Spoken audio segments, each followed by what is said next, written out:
Hey guys, Chrono here, and welcome to another episode of Chrono Owns. You will notice that this is the second episode of Chrono Owns to go up today. It's because I forgot to upload the Rainbow Six Siege one last week, even though I had it done, so yeah. So for this week's game, I picked this up the other day for like 99 cents on Steam, and I did so for a very specific reason. But before I get into that, let's first look at what it is. The game is called Noob Squad, and it's a Unity-made multiplayer first-person shooter. That's kind of everything, actually. It's not very interesting. In the game, you have a standard selection of 4 classes, each of which is customizable on the main menu, making them kind of pointless to differentiate as far as I can tell. Certain classes can't use certain weapons, but that doesn't stop you from running a sniper rifle on an engineer class. Just on a side note, running 2 of the same weapon means that they draw from the same common ammo pool, which is pretty neat, fairly realistic. That's actually the only effective form of customization you get in the game, is customizing your classes. There is a weapon customizer, which functions about the same way a pile of wood could someday be a house. The potential is there, but making it work would require the creator to be something other than a lazy developer only interested in making 99 cents off of kids too young to know what a bad game looks like. Oh, whoops, I skipped to the end of the review there, my bad. So you're probably wondering how well the game plays while you're in a match. Well, if I'm completely honest, I'd like to know too. I've only ever been able to get into a single match the night I bought the thing. I've been on at least once a day since, and I've never seen another player. I have plenty to say about the match that I did play, though. First of all, if you press forward, left or right, and then double jump, all of those movement speeds get added together, which creates my favorite thing about this game. You just go rocketing across the map with the jetpack. You can see me doing that quite a bit in the footage because it's just a lot of fun. It's my favorite thing about the game. Seriously, I would play a game based on this mechanic. It's incredibly fun. It requires a great deal of skill to steer yourself without flying headlong off a cliff. When I played with other players, they didn't seem to know how to properly use this mechanic, which gave me a super awesome advantage. After the initial fun of the jetpack mechanic, the fun immediately starts to die, severed by the guillotine of terrible game design. The map design is awful. One of them looks like something a toddler would make by accident just by making a bunch of cube game objects in Unity. The rest of the maps were probably taken from the asset store, to be completely honest, because they look like they had a lot more work put into them than the actual gameplay did. There's a head bobbing thing when you turn left or right where your camera sort of twists or tilts, I guess, to simulate your character leaning into a turn. That's fine for a slower paced game where you're kind of sitting back and sort of playing from a distance, but this game feels like it was sort of designed to be a little bit closer range, so that whole tilting thing is nauseating, especially when you combine it with the fact that your character is rocketing across the map. If you have any sort of motion sickness, this will absolutely trigger it. One of the matches I played on my own, because, again, nobody wants to play this game, so I'm left playing solo lobbies, even though I had it set to a game mode called Noob mode, which I am left to assume is actually free-for-all because that's the only mode available and that's the one match I played with other players, there were bombs for me to find in this map. Now, I didn't know what the bombs were at the time, because they're literally just a white cube with no texture. Like, if you're gonna include a game mechanic, at least make sure the player knows it's a mechanic. So you go up to the white cube, you hold F to trigger a bomb, and then I'm not entirely sure if there's a way to actually turn the bomb off. So it might just be a 20-second countdown to the end of the round. Speaking of the end of the round, every time you end a match, it sends everyone back to the main menu. That is the dumbest thing I have ever seen. Why would you intentionally kick all of your players off of a server? That doesn't make any sense to me. Speaking of mechanics, there's a weapons customizer on the main menu. The customizer allows you to customize a paintball gun with 3 different colors and 4 attachments. The barrel, the ammo hopper for paintballs, a gas canister, so what powers the paintball shooty device, and then an optical sight, which, by the way, you cannot see through the ammo hopper with the optical device. Sight, not device, sight. Optical sight, there we go. So you get red dot, hollow, that kind of stuff. The reason I point this out is because this menu doesn't do anything, literally nothing. If you open up the assault rifle model and try to customize that instead of the paintball gun, it won't ever show up in-game.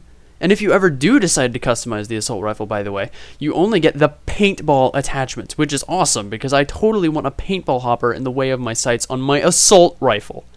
And by the way, let's have a gas canister on the back where the stock is supposed to be, because that's not going to get in your way at all. This game is probably the worst one I've ever seen, and this is coming from the guy who has an entire folder on Steam dedicated to games I regret buying. It's uninspired, buggy as hell, and the performance is utter garbage. And most importantly, the sin that condemns it to eternal suffering in video game hell, it's boring.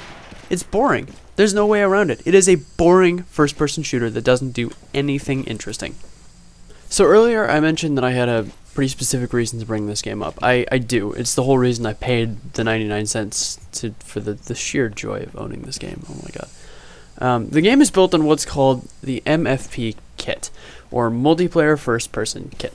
It's designed to be sort of a template for FPS games to be built upon, and I have a little bit of experience with this. Some of you may know I was involved very briefly in the production of Bullet Sight, back when that was what it was. Since then I have dropped out of development entirely because of school and other reasons. However, I do still keep in touch with the development teams from Team Phoenix, who are developing IVI, and Team Noah Genesis. Please tell me I'm pronouncing that wrong, because that is the most absurd name I've ever read. Anyway, Noah Genesis is producing Arcane Ops, which has a couple builds released. I think they're on 1.3 as of the day I'm recording this. It might be 1.2. I would need to look. But anyway, both of those use the MFP kit. And the reason I bring that up is because the MFP kit, based on the demonstration I was given from Noob Squad, has quite a few flaws in it that I think make it not worth using, to be completely frank. By using a kit to start your game, you are intentionally setting yourself into a limitation. Your game can only be as good as the kit unless you want to put in enough work to completely redo it, at which point you might as well just make your own game from scratch and, do something interesting with it. Not only do you have to sort out the bugs with the MFP kit, you have to sort out the bugs that your game adds onto it. So you're kind of adding more development time. And if you're okay with that, then sure, go for it.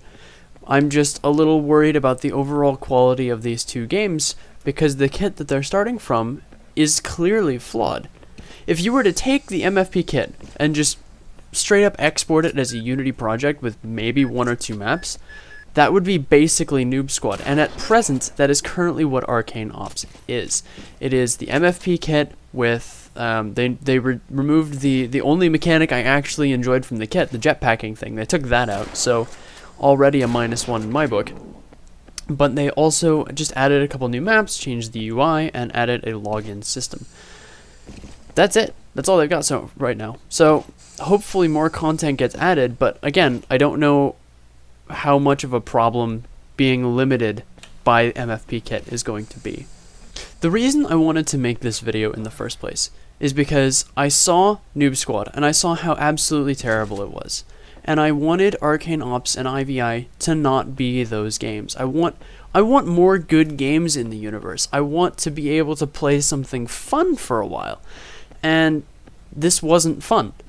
But it very strongly reminded me of the current progress in IVI and Arcane Ops. And I really want to show those development teams that it's very easy to just push out a game. It's very easy to push out a game that works and is okay, and it might even return your investment. MFP kit's what, $30?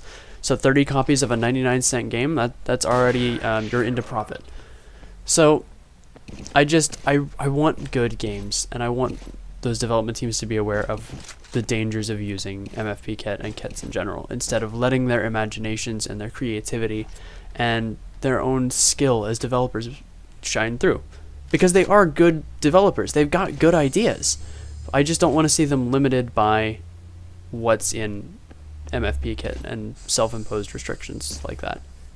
So anyway, this has been sort of a commentary. I know it's not the normal thing I do. I just...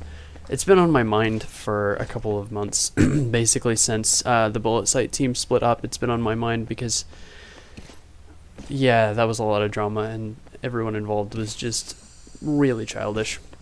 Anyway, I will do something a little more on par next week, unless you like this kind of stuff, in which case, I'm totally happy to, like, rant about game development for 10 minutes. It's something that I find fun. But yeah, next week I will probably be doing either Sid Meier's Pirates or, crap, what's the other one I bought? Spec Ops The Line. I will be doing one of those because I picked them up on Green Man Gaming for $1 for 3 games. It was awesome. It was a great sale. This is why you watch for those kind of things, and you don't buy things when they're new. So yeah, I'll probably do one of those two, unless you have something else you want me to do, in which case leave a comment, because I have left all of my games in the description. You can pick any of those, and I will do that in front of my own choice. So yeah, thank you guys very much for watching, and I will see you next time.